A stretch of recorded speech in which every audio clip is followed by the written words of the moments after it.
The Kansas City Chiefs find themselves in a precarious situation, grappling with an offense that seems to have lost its spark, while the Pittsburgh Steelers are facing unexpected challenges on defense. This week, we delve into these pressing issues and highlight 3 standout players in the NFL who consistently deliver in clutch moments. As the Chiefs prepare for their upcoming road game against the New York Giants, they are staring down the barrel of an 0-2 record. This puts them at the bottom of the AFC West, alongside 9 other teams in the league, still searching for their first win.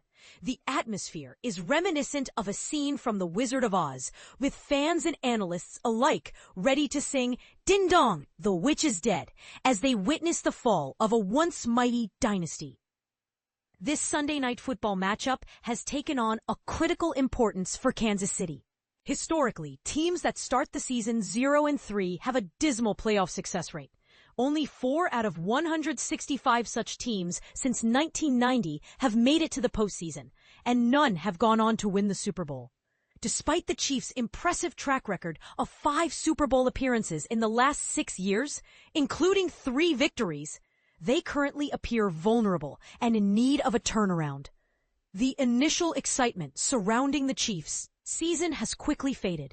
Once known for their explosive offense, reminiscent of a dazzling light show, the team has struggled to regain that energy since trading away star receiver Tyreek Hill in March 2022.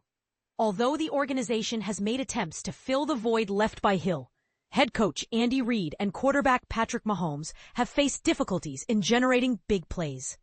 The situation worsened when rookie receiver Xavier Worthy dislocated his shoulder during the first drive of the season, and Rashee Rice is currently serving a 6-game suspension. This leaves the Chiefs' receiving core lacking in dynamic playmakers. With Mahomes averaging a mere 6.5 yards per attempt, lower than his previous career low of 6.8, it's clear that the offense is struggling. A significant factor in the Chiefs' offensive woes is the soft zone coverage employed by their opponents, which effectively neutralizes deep throws. Defenses are positioning their safeties far back, forcing Mahomes to rely on short, quick passes that prioritize yards after the catch, YAC.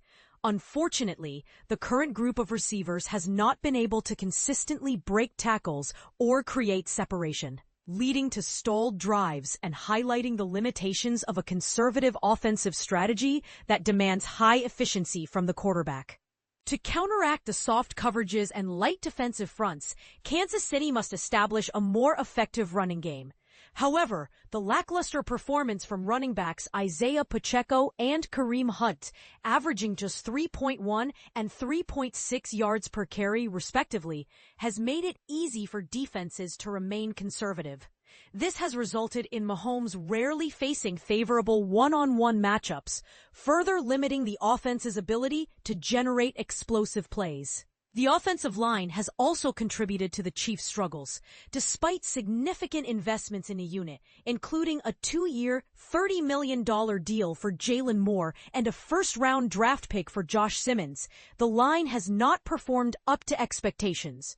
While Creed Humphrey remains a standout at center, the performances of right tackle Jawan Taylor, right guard Trey Smith, and left guard Kingsley Suamataia have been disappointing.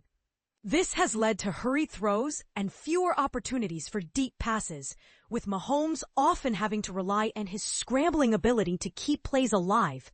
Kansas City is experiencing its first 0-2 start since the 2014 season, which ultimately led to missing the playoffs.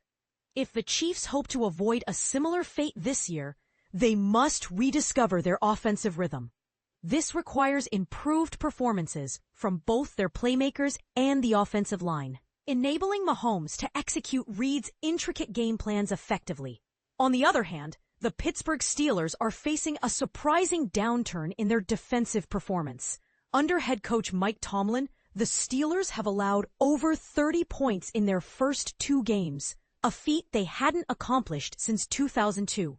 Given that their opponents, the Jets and Seahawks, are not known for their offensive prowess, this defensive collapse is particularly alarming. With the highest defensive expenditure in the league at $162.8 million this season, the Steelers' struggles are even more perplexing. How can a team filled with Pro Bowl talent like T.J. Watt, Cam Hayward, Patrick Queen, Darius Slay, and Jalen Ramsey fall so short of the standards set by the legendary Steel Curtain defense of the 1970s? This is one of the most significant surprises of the early season. Traditionally, the Steelers have been known for their physical, dominating defense, but they have struggled to impose their will in the first 2 weeks. Despite defensive coordinator Teryl Austin's aggressive blitzing strategy, the team has managed only 3 sacks, with Watt yet to register one. This marks the longest sack drought of his career, extending back to last season. Given the substantial 3-year, $123 million extension he received in July, this performance is far from what fans expected. The Steelers need Watt to return to form and deliver the game-changing plays that have defined his career.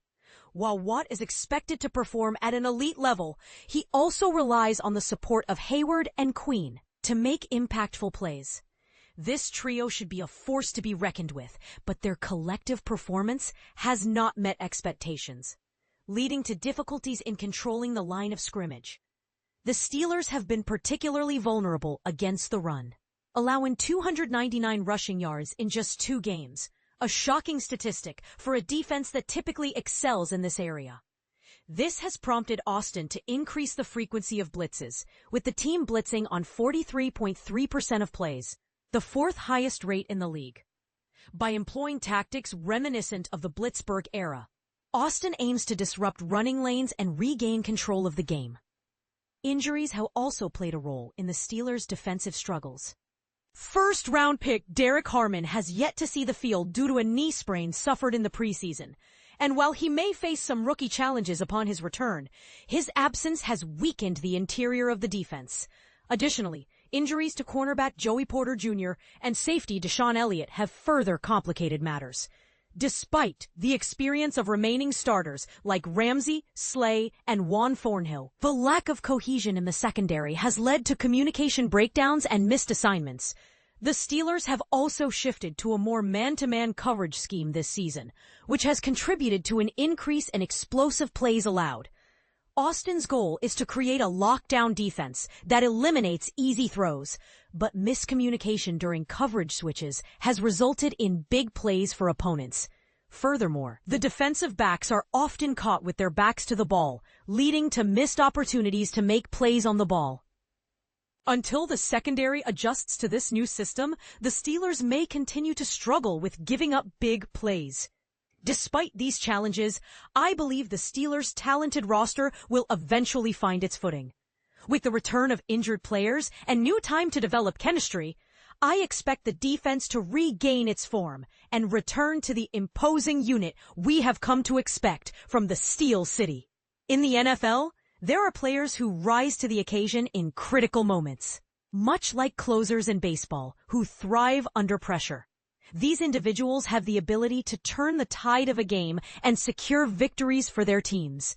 For instance, Cowboys kicker Brandon Aubrey has earned the title of closer after hitting a clutch 64-yard field goal to send a game into overtime, followed by a game-winning 46-yarder as time expired. His performance has drawn praise from teammates, highlighting the importance of having players who can deliver in high-pressure situations. Similarly, 49ers defenders Nick Bosa and Bryce Huff have made significant contributions to their team's success, with Bosa's strip sack and Huff's timely plays earning them recognition as closers in their own right. Head coach Kyle Shanahan has acknowledged their impact, emphasizing the rarity of players who can consistently deliver in clutch moments. With this in mind, let's take a closer look at 3 players in today's NFL who exemplify the role of a true closer. 1. Los Angeles Rams quarterback. The active leader in game-winning drives and fourth-quarter comebacks, this quarterback is a proven performer when the stakes are high. His career is filled with clutch victories, including a memorable game-winning touchdown pass in Super Bowl LVI.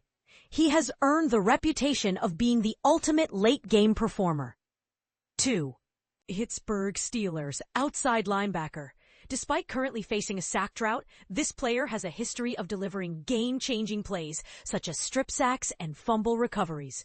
In a league dominated by quarterbacks, his ability to disrupt the pocket and create turnovers makes him a valuable asset in critical moments. 3. Baltimore Ravens running back. This powerful running back embodies the essence of a closer. Known for his ability to grind out tough yards and deliver in clutch situations. Despite a rare fumble earlier this season, his track record speaks for itself, making him a reliable option for the Ravens when they need to secure a victory. As we continue to follow the NFL season, it will be fascinating to see how these narratives unfold. Will the Chiefs find their offensive rhythm, or will the Steelers' defense bounce back? And who do you think are the true closers in the league? Share your thoughts in the comments.